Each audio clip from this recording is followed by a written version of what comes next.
امید ہے آپ سب خیریت سے ہوں گے۔ اگر آپ نے ابھی تک ہمارا چینل سبسکرائب نہیں کیا تو اسے ابھی سبسکرائب کر لیں اور بیل آئیکن کو دبانا بالکل بھی مت بھولیں۔ شکریہ۔ نمبر 8، غدار۔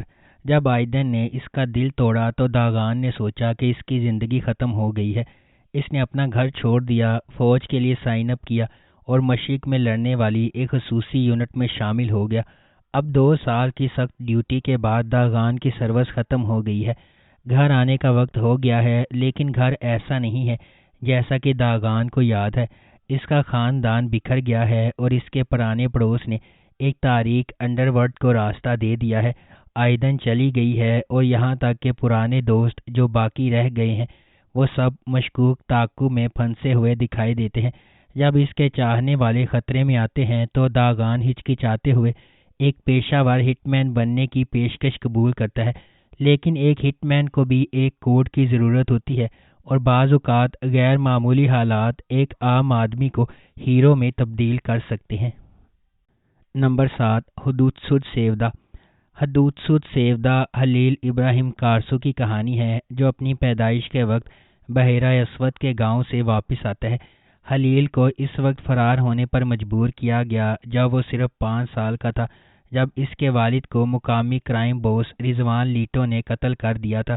20 سال بعد خلیل اپنی بچپن کی محبت یاسمین سے شادی کرنے گھر واپس آیا ہے، لیکن جب رضوان کا بیٹا یاسمین کو قتل کرتا ہے تو اس کا مشن بالکل نئی سمت اختیار کرتا ہے۔ خلیل رضوان لیٹو کو تباہ کرنے کے واحد مقصد کے ساتھ ایک آدمی کی فوج بن جاتا ہے۔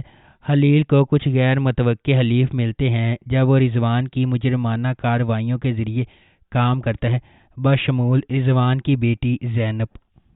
نمبر 6، یالی چپکنی۔ خالص آغا زیورات کی ایک بڑی سلطنت کا مالک اور کورہان خاندان کا سربراہ ہے۔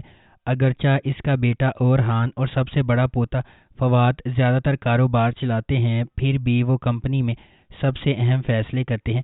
اس کا چھوٹا پوتا فرید، جو اس کے بھائی فواد سے بہت مختلف ہے، ایک بہت ہی غیر ذمہ دار نوجوان بیچلر ہے جو ابھی بیرون ملک سے واپس آیا ہے جہاں وہ تعلیم حاصل کرنے گیا تھا۔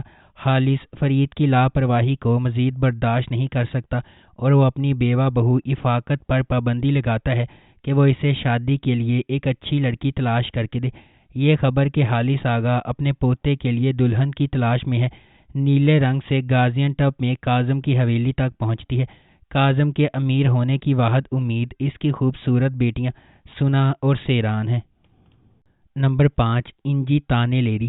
اعظم، جو اپنی بیوی اور 2 بچوں کے ساتھ خوشگوار زندگی گزار رہا ہے، ایک ادب کا استاد ہے جو اپنے طالب علموں کو پسند کرتا ہے۔ اس کی زندگی ایک ہی رات میں مکمل طور پر بدل جاتی ہے جب وہ اپنی بیوی کو قتل کرنے کے جرم میں جیل جاتا ہے۔ تاہم حقیقت کچھ اور ہے۔ اس کی چھوٹی بیٹی غلطی سے اپنی ماں کی موت کا سبب بنتی ہے اور اعظم اس کی حفاظت کے لیے ذمہ داری قبول کرتا ہے۔ اعظم، جس نے 4 دیواری کے درمیان کئی سال گزارے ہیں، جیل سے باہر آنے پر اس کا ایک ہی مقصد ہے، اپنے بچوں کو ڈھونڈنا اور ان کے ساتھ کھانے کی میز پر دوبارہ بیٹھنا، لیکن یہ بالکل آسان نہیں ہوگا۔ جب اسے قید کیا گیا تو ان کے بچوں کو ریاستی تحفظ میں لے جایا گیا اور وہاں سے انہیں مختلف خاندانوں نے گود لیا۔ جب وہ جیل سے باہر آتا ہے تو وہ پہلی رات ایک گندے ہوٹل میں گزارتا ہے جسے وہ عام طور پر کبھی نہیں چنتا تھا۔ نمبر 4، گونل داغی۔ تانیر ایک نوجوان انوینٹر ہے جو مور کے بیچ میں واقع گدیلی نامی ایک چھوٹے سے قصبے میں رہتا ہے۔ تانیر اور اس کے کزن ویسل اور رمضان برسوں سے ہوائی جہاز بنانے کا خواب دیکھ رہے تھے اور آخر کار وہ اسے بنانے میں کامیاب ہو گئے، اور ساتھ ہی وہ ایک کمپنی کو اپنے ہوائی جہاز کو دیکھنے اور اس میں سرمایہ کاری کرنے پر راضی کرنے میں کامیاب ہو گئے۔ کمپنی نے شہر میں ایک انجینئر بھیجنے کا فیصلہ کیا۔ یہ انجینئر ایک حیران کن نام تھا، اس کے بچپن کا پیار دلک۔ نمبر 3، کیزلجیک شربتی۔ کیزلجیک شربتی مثالی دعا کی دلکش کہانی سناتی ہے جو ایک دیندار گھرانے کے ایک دلکش آدمی سے نا امید محبت میں پڑ جاتی ہے، جس کی اقدار اس کی والدہ کے ساتھ ٹکراتی ہیں۔ ایک طاقتور ڈرامہ تخلیق ہوتا ہے جب وہ اپنے اختلافات پر قابو پانے اور ہم آہنگی تلاش کرنے کی کوشش کرتے ہیں۔ قزلجک شربتی مثالی دعا میں طاقتور ارتقاء کی کھوج کرتی ہے جب اسے یونیورسٹی کے آغاز میں ایک ایسے شخص کے ساتھ محبت ملتی ہے جس کے عقائد اس کی والدہ کیولجیم سے متصادم ہوتے ہیں۔ ایک غیر متوقع پریگنینسی دعا کی زندگی کے منصوبوں کو الٹ پلٹ کرنے کے لیے تیار ہے، جس سے مختلف دنیا کے بنیادی 2 خاندانوں کو ہلا کر رکھ دیا ہے۔ نمبر 2، قزل گونجا لار۔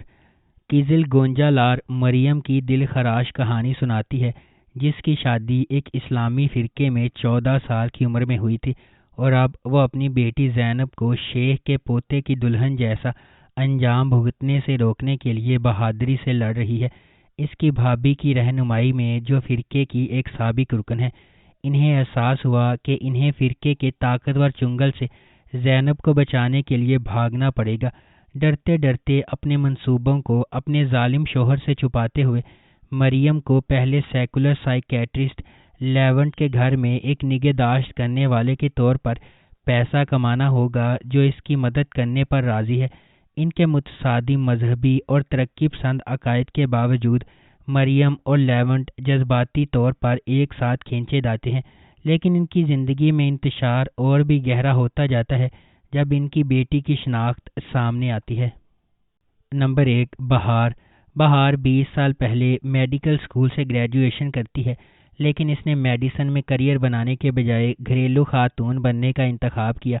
اس کی شادی کامیاب سرجن تیمور یاووزولو سے ہوئی ہے، اور اس نے اپنی زندگی اپنے شوہر اور بچوں کے لیے وقف کر رکھی ہے۔ بظاہر خوش نظر آنے والا یاووزولو خاندان بہار کی بیماری سے ہل گیا ہے۔ بہار کے ڈاکٹر ایورن اسے بچانے کے لیے پرعزم ہیں اور کہتے ہیں کہ اس کا واحد حل جگر کی پیوند کاری ہے۔ خاندان میں واحد ہم آہنگ جگر تیمور کا ہے۔ یاووزولو خاندان کے لیے، جن کا ایک بڑی حد سے تجربہ کیا جاتا ہے، کچھ بھی دوبارہ ویسا نہیں ہوگا۔ اگر آپ کو ہماری یہ ویڈیو پسند آئی ہے تو اسے لائک کریں، شیئر کریں اور ہمارے چینل کو سبسکرائب کرنا بالکل بھی مت بھولیں۔ شکریہ۔